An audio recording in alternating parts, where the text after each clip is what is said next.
Good morning, good afternoon, good evening, wherever you are in the world. Welcome to Bayloric Worldwide Television. We are live and exclusive from a very special gym, from a very special place. We are from the Sheffield Boxing Centre in Sheffield. And I have with me some friends I'd like to introduce you to. First and foremost,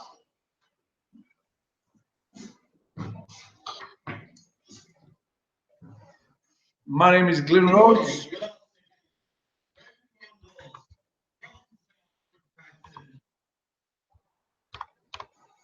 My name is Glenn Rhodes. I'm one of the trainers at Sheffield Boxing Centre. We've been here since 1992 and we've had some great times in this place. My name's Matt Mollett. I work alongside Glenn as one of the trainers at Sheffield Boxing Centre. I did box for Glenn a few years ago, and then I progressed from there and just had Glenn out in training guys, cornering guys as well. My name is Tommy Frank. I'm a professional boxer from Sheffield. I'm currently 2-0. I box at super flyweight. Here for 10 years now at Sheffield Boxing Centre under Glenn and Matt.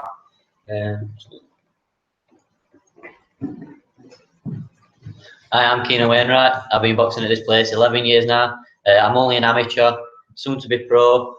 But shoot, I'm panicking. Nah, it doesn't matter. I'm going pro later on this year. I'll leave it at that. Hello everybody, I'm Sam Sheedy, I'm 28, been at this gym for 17 years now. I'm boxing for the Commonwealth title at 24th of March at Ponds Forge. See you all there. and you all know who I am, Ingram Jones Bayloric TV. Okay guys, let's get together. Let's see who's in the room and see who's out there in the world. Let's just start talking. Okay, so guys, let's talk with trainers first. Guys, you want to come forward? Okay. Yep, good luck. Come forward. Yep. So, talk to me a bit more about Sheffield, the boxing centre. How long it's been about? Both of you coming. Yeah. Well, what happened once I retired from boxing, like most boxers do, I wandered around in the wilderness for about a year, not knowing what to do. And then luckily, I got approached by a friend of mine and he said, he's opening a gym. Would you like to start training fighters? Well, I never even thought about training fighters. As a boxer, all you want to do is box. And when Brendan used to say to me about, you want to get a trainer's license, that was the farthest thing from my mind. And as far as I was concerned then, once my boxing career was finished, that was me finished, until it finished. Then when it finished, you think to yourself, well, what am I going to do now? I've been boxing since I was 16 years old. And then at 33, when I retired, you have to go out and get a job. A job doing what? And I had no jobs. I didn't like to work. I'd not got into that routine of normal people going to work. Most fighters, what they do, they come to the run in the morning, they train in the daytime and that. I kind of like got in that routine. I didn't know what going to work was. So when I retired at 33, I had to go and get a job. The only job that I could possibly do was boxing. But it's really hard because you go from being a boxer to being a trainer. I didn't know nothing about training other than what I picked up being with Brendan for 18 years. So basically, I started doing all the things that Brendan taught me. I started like teaching my guys, but putting my own slant on things. Brendan's a great trainer, one of the greatest trainers in this country. So I took everything that Brendan taught me and I put my own little bit on top of it, which becomes yourself. And if I'm just training fighters exactly the same as Brendan trained me and Bomber and Brian and all these guys, I'm just a clone of what Brendan did.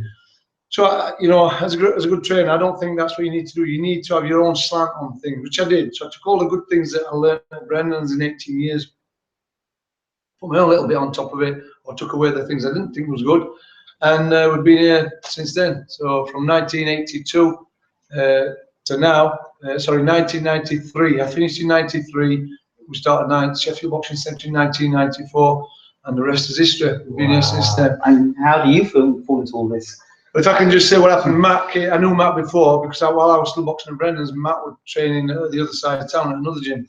Obviously, what happens, as always happens with gyms in towns, when somebody opens a new gym, you get an influx of fighters either leaving certain gyms to go to other gyms or to try it and then come back or whatever. Matt was training at another gym. Matt came over to me, we got along, I decided to train and manage Matt, and Matt had a great career under me. And one of the things I take me out of to Matt as well is he's one of these fighters who stayed in the game as a trainer, which I'd like a lot more fighters to do. You know, I wish a lot more boxers would stay in the game. You know, 1 or 2 fighters to retire and then you never hear of them again, which is sad because we've got a lot of knowledge to pass on to young kids. So luckily, Matt was one of them people, and the rest is history. So Matt, from your side of things, how have you been, I mean, a part of Sheffield Boxing? I know you're here and you're working alongside Glenn, but I work alongside Glenn, but I also work full time as well. okay. Yeah, so I'm work all over the country really. So whenever I'm not at work, Yeah. I'm at Sheffield Boxing Centre. Okay. Because I love the place. It's a great atmosphere. It's just a great place to be. I finished boxing in. I had a couple of stints of boxing. I first finished boxing in 1992. I had a mixed record, not very good. So I left boxing. I weren't trained right. Then Glenn retired, started training fighters, and I went to Glenn. He had a couple of little places before this were actually established. And me and another guy called Andy Manning, we went to Glenn, started training with Glenn, enjoyed it, and just followed Glenn around. He went to a couple of gyms before here, and then this has been his base for 23 years, well, since 1994. Yeah. So we found this place, came with Glenn, and I stayed with Glenn. And I decided again in 1998 I wanted to have another go. So I asked Glenn, will you manage me? Glenn said, yeah. So I think I had 16 fights with him. Had some good times. I was boxed in Cyprus. That were a good experience. Yeah. We lost us luggage, and we got some good stories to tell. But I've been with Glenn ever since. And like I said, I didn't just want to walk away from boxing and not get involved in training. I enjoyed being in gym anyway. We did a lot of circuits. I passed a lot on to Glenn. Glenn, just learning from each other. I just went from there, and I've been here ever since. In terms of champions, what sort of champions you produce from this gym? Well, a lot of guys, you know, everybody will say to you as a trainer, "Oh, you ever trained? There's a wall up there, and all them guys up there, they're the people who've won belts while they've actually been in this gym. It's quite impressive. If you look at the guys who are up there, there's some guys who box world titles. One of the guys that I always use as an example to a lot of people, you know, we've got my old friend up there, Errol Graham, greatest fighter to come out of Britain, never to win a world title. And then the other guys. The main guy up there for me that I use as an example to a lot of other people is Clinton Woods. Yeah. You know, what a guy. You know, not just because he's my friend and I trained him, you know, early in his career in his last fight, but because what he liked in the other department, you know, he made up for by the way he trained. You know, he got a heart as big as a bucket. You know, he had a granite chin. And so I always use Clinton as an example. You know, you can't really use people like Errol Graham and the other guys up there as examples because what Errol Graham did, he just did naturally. You know, you can't expect kids come easy and just do that. Whereas Clinton just worked hard, and that's what you've got to do. If you want to be champ, you've got to work hard. Like I said, I remember Clinton used to be first in the gym. He just got on with it. And one of the things I'm proud about Clinton is he boxed at a place not too far from here called Pine Grove Country Club. And that was the first time I ever went in his corner, and it was to box for the Central Area title against another kid from Sheffield called Darryl Littlewood, who ended up training him eventually. So in his last fight, we're in Miami Beach for the world title against Travaris Cloud. So for me, for that journey myself, I won a lot for that because, you know, Pine Grove Country Club for the area title. So his last fight, Miami Beach for the world title. What a journey that's been. Fantastic. Then there's a man just standing behind us here, Sam Sheedy. Sam, come forward. Or come in the middle. Sam. Pushing your hands. People are out, just me and you sometimes. So Sam Sheedy, obviously he's got a fight coming up. Important fight for the Sheffield Commonwealth Middleweight Championship of the World. That's what we've decided to call it now. You can call it whatever you like. That's what we call it. So, talk to us about Sam's development. Well, again, going back to guys running gyms. Anybody who runs a gym, you know, he's got to be one of the guys I'm proud of. You know, very proud of. Came to the gym as an 11-year-old kid. Came all the way through the amateurs. Never had a great amateur career. Just stuck at it, worked hard again. Never been anywhere else, always been here, don't know anywhere else. 100% loyal, which a lot of boxing, you know, boxing, you know, when Sam got beat, you know, what happens with a lot of guys is they get beat and the trainer gets the sack. They find another trainer blaming. Sam's one of these guys, you know, he's lost a couple of times and he's blamed me. That's right, yeah, it's always my fault. Whenever he's lost, he's always blaming me. No, we stayed here, so I didn't know I had an option. well, you don't have an option. it's not negotiable. That's why you have a contract. Mafia. No, yeah. This is like the Hotel California. You can check in, but you can never leave. No. So what happens with a lot of guys is, you know, they lose the fight, and then it's the trainer's fault. But Sam, I'm really proud of Sam because he's done what you know most kids want to do from 11 years old right through to the amateurs. Boxed some good kids. He boxed William Smith in the amateurs. Came all the way through the amateurs. Did it the hard way. You know, he's not got a big promoter behind him. You know, with TV and that kind of thing. He's done it the hard way, and he's boxed for a British title. Yeah. He's boxed for the English title. Both, you know, very close decisions. So I think this is his time. And so for me as his trainer and training him since we were a lad, going all over the world with him, we've been on some right journeys, got some great memories together. You know, this is what every boxing trainer would want. You know, a kid from 11-year-old, because they can't box, well, 10-year-old, 11-year-old, taking right through the amateurs, right through to a major title, which he's already boxed for. So if you ask any boxing trainer, you know, yeah, it's all right getting a guy who's already good. You know, anybody could. If the guy's already good, anybody could train him. You just put your different angles on it. That, but you know what? There's guys up and down this country in buildings like this, training guys. You know, and they never get the recognition that they deserve. You know, they go into the gym like Mark, like Les, like Andy, like all the guys that we have coming here. They don't get paid for it, and they're working in gyms such as this. You know, developing kids, not just developing kids to box, but developing kids to be better human beings. You know, better people out there. And that's what we've done with people like Sam and these kids behind us. You know, they've been coming here for so long now.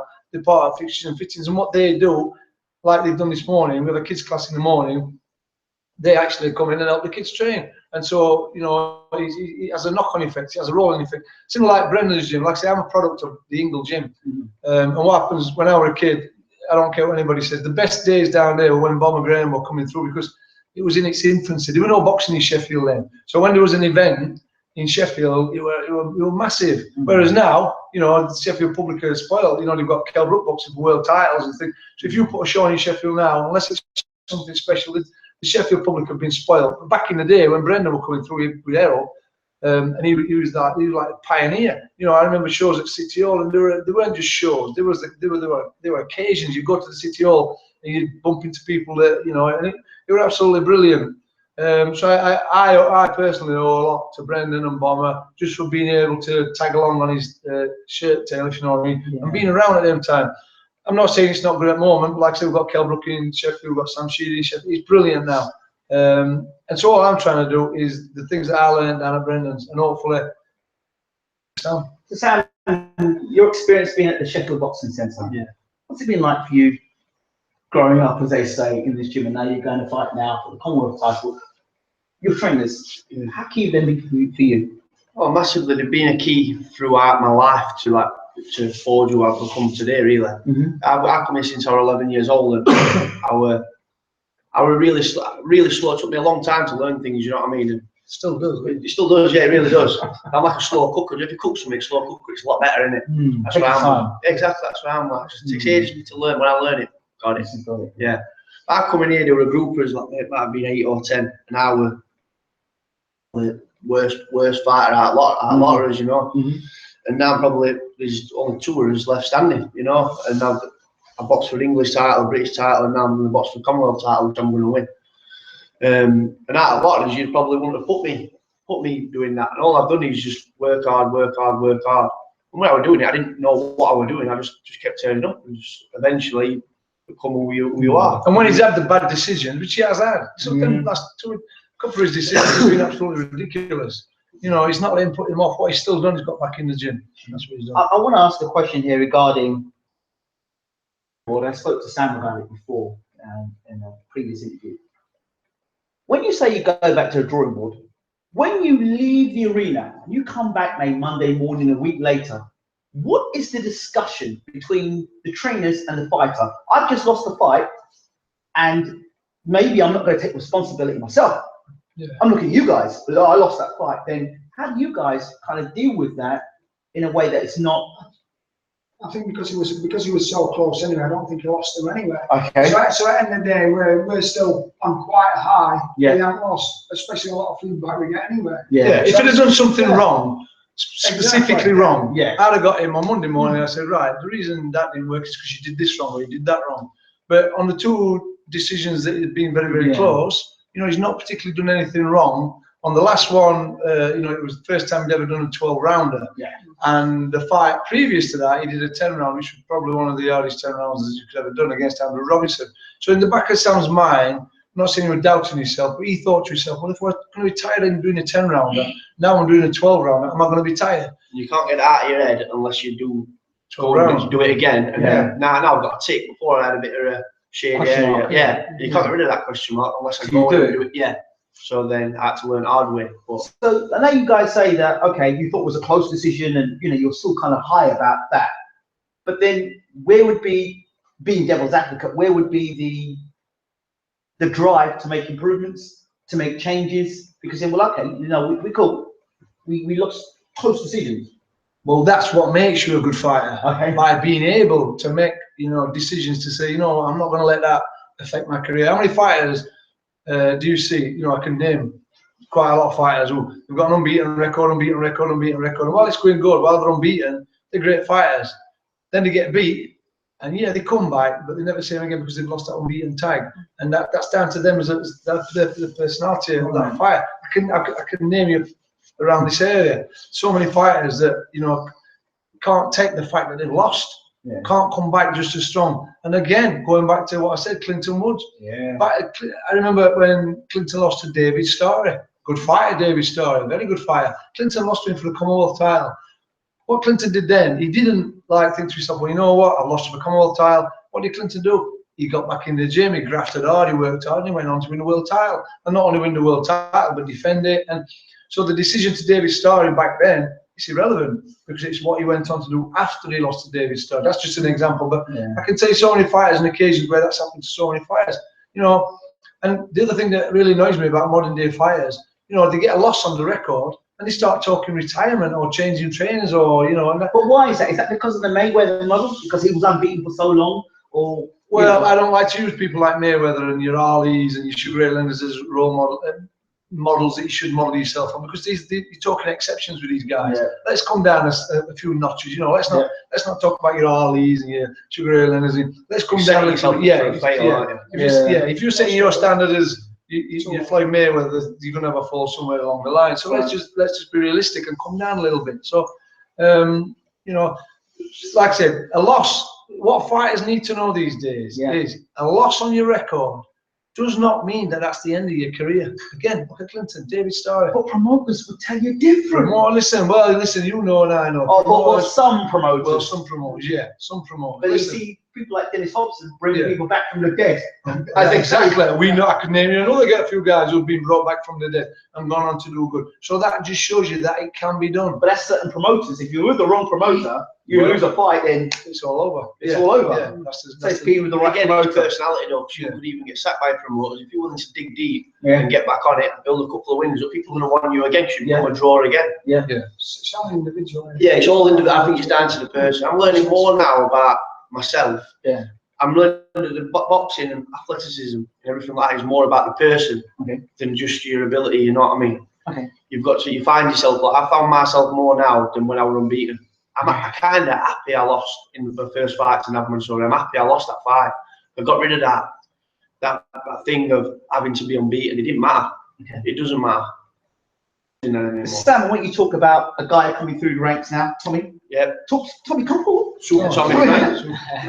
Talk about Tommy and how he's, you know, he's part of the gym now, and you know he's unbeaten now. 2 fights you've had now as a pro. Tell me a bit more about you, Tommy. I turned pro recently in July. I had 45 amateur fights for the Sheffield Boxing Centre. Right. So I just come all the way through the amateurs, and then I won some Yorkshire titles in amateurs. But I was always looking forward to turn pro, because in the back of my mind I always knew I'd sort of make a better pro. And fingers crossed I will. Everything's going to plan. So you look like somebody like Sam, and then you look at, obviously not only Sam, other guys within Sheffield as well. Yeah. Does that put a pressure on you to have to deliver when you turn pro? No, it just inspires me. I mean, I look at fighters like Sam, and that is where I want to be. And I look at, you know, other fighters from other gyms, you know, that are doing well. That's where I want to be as well. You know what I mean? So no, I don't feel like any pressure at all. I just keep doing what I'm doing, training hard, and hopefully one day I'll be there. Talk to us about the trainers and how they've impacted your career? I think, like Sam said, not only my career but my life as well. You know, I was 12 when I first came here.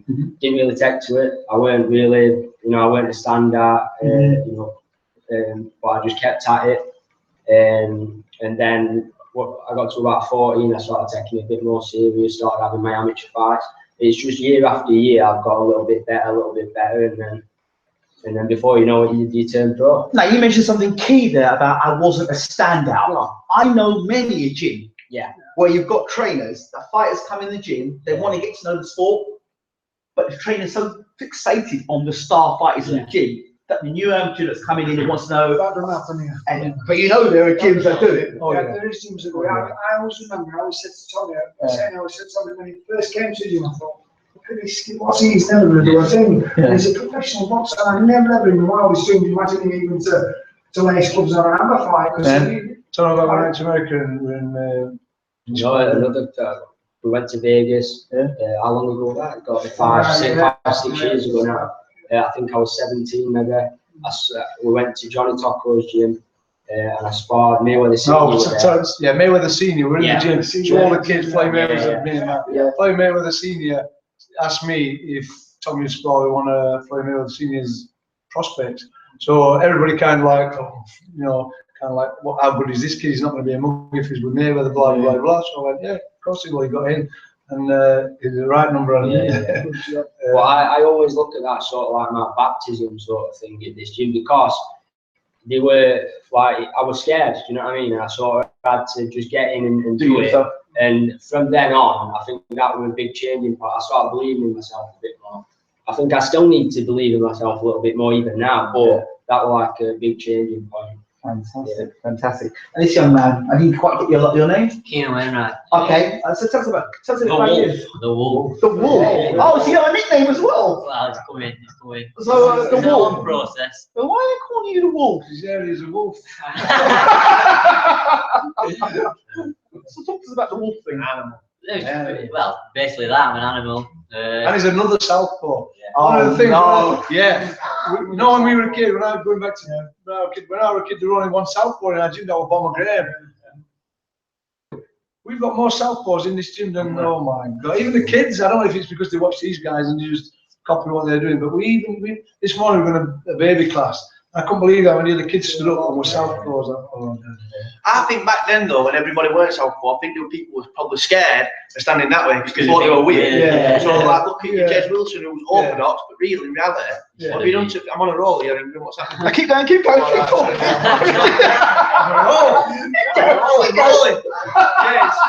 fighter in this gym, good fighter who come out of this gym. He's retired now, he's orthodox, but he's actually a natural left-handed. But I think maybe back then, there's not more southpaws now. I think they were just probably scared of being a southpaw because we were outcast. I would have been a southpaw in the end, to be honest with you. I got a lot of stick. I got bullied a lot. You're in a southpaw? I've been left-handed. And as well, I think a lot of boxers these days, when they fight in a southpaw, they think, oh no, what I'm going to do. But at this gym, got that many. We love boxing southpaws. We don't know what to do. My guys don't know what to do when they box an orthodox. If you can fight, you can fight. So now you being the baby because of your career, the one you spent career-wise. When you look,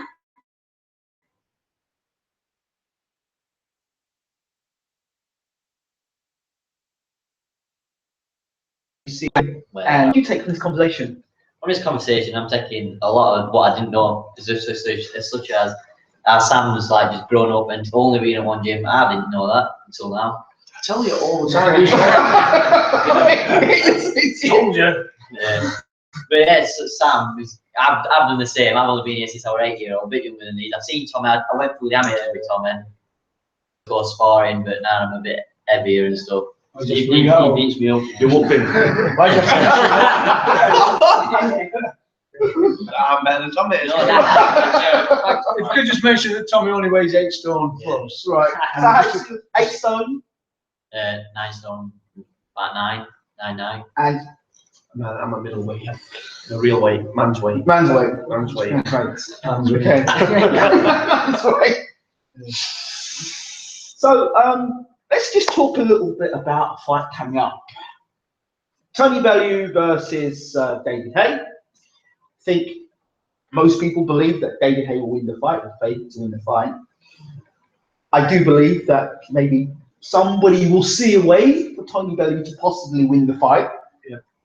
Let's talk about how you think Tony Bellew could win this fight. I always think and I say this about a lot of things in boxing, anything can happen, as you know. Yeah. Through history of boxing, you Tyson and you Buster Douglas, them kind of things. I'm not saying that's in the same category, but whenever you've got two guys in there, especially big guys, throwing punches, anything can happen. Now on paper, everybody says there's no way that Tony Bellew's going to beat David Haye because blah, blah, whatever. But like I just said, when you've got two big guys in there throwing bombs at each other, it only takes one shot. So anything can happen. That said, there's the other side of the coin. You've got to look at the track record of each fighter, what they've done, which you do rationally. You think, well, he's done this, he's done that. And everybody's going for Mr. A because, probably because of his track record. But, as I said to you, anything can happen in boxing. It's one of them, innit, when fight gets announced, everybody thinks, no, straight away you're David Haye whooping. But as fight gets close, I fell victim to it myself. I now believe Bellew was going to win. But that's just as time's gone on. I've seen interviews, seen all the little games David Haye's been playing, saying he hasn't been training, he didn't have to train for Bellew. He's on Miami Beach, he only had 5 weeks camp. Bellew's often one of Glenn's favourite sayings, he's often a fitter fighter will be a better fighter, and I'm a massive believer in that. Yeah. The fitter you are as well, the better you become, I think, you can see things more clearly. And Bellew was up for this, he wants this. And I'm not a big fan of David Haye's anyway, he lets himself down a lot with the things he says. Saying he wants him to leave on a stretcher, wants to put him in hospital. I don't really agree with that. It might be talking it up, but if it ever happened, I don't like then it. we've got a problem. I think he's an idiot for saying that. Exactly. I hope Bellew wins, and I can't see it, but my heart wants Bellew made saying here, really. Well, to me, either way it can go. I hope Haye wins for what he's done, because Bellew, I didn't take from the earlier in his career, I didn't take to him just the things he said and stuff. Yeah. But for now, I want David Haye to win. But looking at it, preparation and both going through is very different to what they normally go through. Tony Bellew putting all the hard work he can put into it. David is relaxing more. I've not seen that before. Okay. I think obviously I am going to lean more towards it in this one. I just think he obviously is a lot more sharper and things like that, and obviously he can punch. But I'm not really. I'm going to watch the fight. But I'm not really a fan of what's been going on between them. I think it's a bit distasteful. Yeah. And I think there's a line. There's a bit of tongue in cheek and things like that. Yeah. But then when you start getting a bit personal, it's not very nice. I think when they're at the top of the game, like they are, you've got a lot of kids looking at them, and you can't act like that. What it is? It's class. You've got to have class. Yeah. So I'm not saying none of them have got class, but they should just be behave a little bit better than what they have been. But I am leaning towards David. And finally, Matt. I think David Haye. I think that Bellew's going to come out like a coiled spring. I think he's angry. I just think he's been so angry all the time. I think you see taught. I think he's got an hot head, and I think he's just going to come out trying to be there straight away, and he's going to be kind of picking for David Haye. He's David Haye's a good mover, a good puncher as well. I know he's a good fighter. I know Bellew can punch as well. Carl Thompson early doors did David Haye. So who said that if you don't catch him, you're going to knock him out? Well, he's got to catch him, hasn't he? But then Klitschko hit David, and David didn't go anywhere. So exactly, yeah. So he's 6-1. So he's one of them. But if he does catch him, and like Glenn says, they've got big punches. Bellew can punch, but David Haye's punching out that way. He's only boxed at cruiserweight, light heavyweight, cruiserweight. He's not. Yeah. Come to David Haye. I think he's going to be too light anyway, and I think he's just going to be that irate, that angry that I don't think he's. What's the fight at? Is it cruiserweight? Here's a story here. It's a catchweight. It's a catchweight. It's not a catchweight. David come in whatever weight he wants. So I understand the contract. Come in any weight he wants. That's supposedly what's in the contract. What is it? What fight? Is it a heavyweight? It's a heavyweight fight. So David can come in as heavy as he wants. No. I think he knows his career is coming to close. He's coming to the end of his career. So I think he's been shouting him out, and he got big publicity behind it. Yeah. So he wants obviously he wants a retirement fund, and it might retire him, it might not. Okay. Final question for today, and I've got to ask the question. I'm in Sheffield. And I've got to ask the question. Let's check. Khan Brook. Got to ask the question. If I don't ask the question, so you say, you didn't ask the question, mate. So, Khan Brook, who wins and why? Please. I'm going to go for Kel. You know, and I'm a big fan of Carnes. I am a big fan of Carnes. He's a great boxer. But I'm going to go for Kel. Younger, fresher. I don't mean younger as in age. I don't mean, you know, he's a bit. He's not been around. He's not got as many miles on the clock as Khan. But I am a big fan of Carnes. I must admit. And the reason I'm a big fan of Carnes is he's took risks. He's took chances. He's been knocked out. He's come back, and he's still got knocked out. And he's still come back. So I take my hat off to him for that. The downside, the downside. Every time he gets beat, it's like his trainer. It's somebody else's fault, which is ridiculous. But I'm a big fan of Carnes. I do like Khan. I like the way he fights. I like the fact that he takes chances not only while he's boxing, but he takes chances of who's going to fight. But hand on heart, I'm going for Kel. Okay, Sam? I think same. I think Kell Brook is. He doesn't take so much punishment. I know that last fight against Golovkin, he had injury. He doesn't take that much punishment. He's very articulate, very precise, very cute the way he boxes. You know, doesn't take much punishment. And I was informed yesterday that Khan hasn't boxed for a world title. I haven't won a world title in 6 years. I might think I'm wrong, but somebody told me yesterday.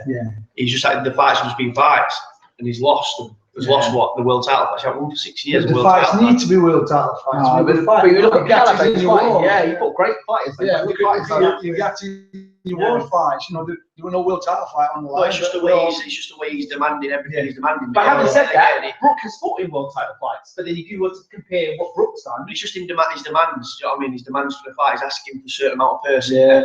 But then look at that, he hasn't won a world title. So, but what does he bring to the table? Is the argument? Brings a draw, doesn't it? It's a big draw. Yeah. Khan, in my opinion, won't box Brook. It won't happen because as soon as he loses to Kell, exactly. But we can keep boxing these names. Box having 5 fights, and he can still box Brook. You know, and it's still massive. But when he boxes Brook, could lose. In my opinion, will lose, and then he's done.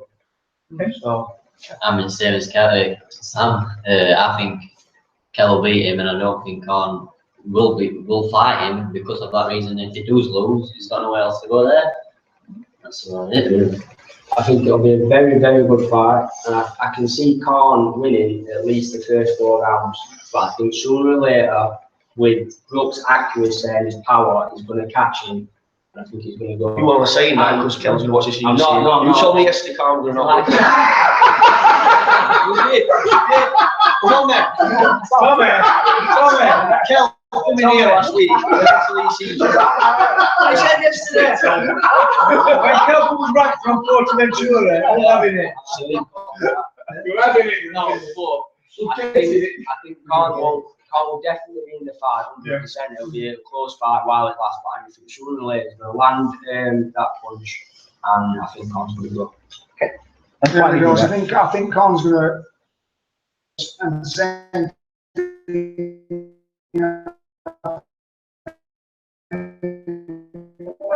close now. I think I'll leave you gentlemen to say your final words here.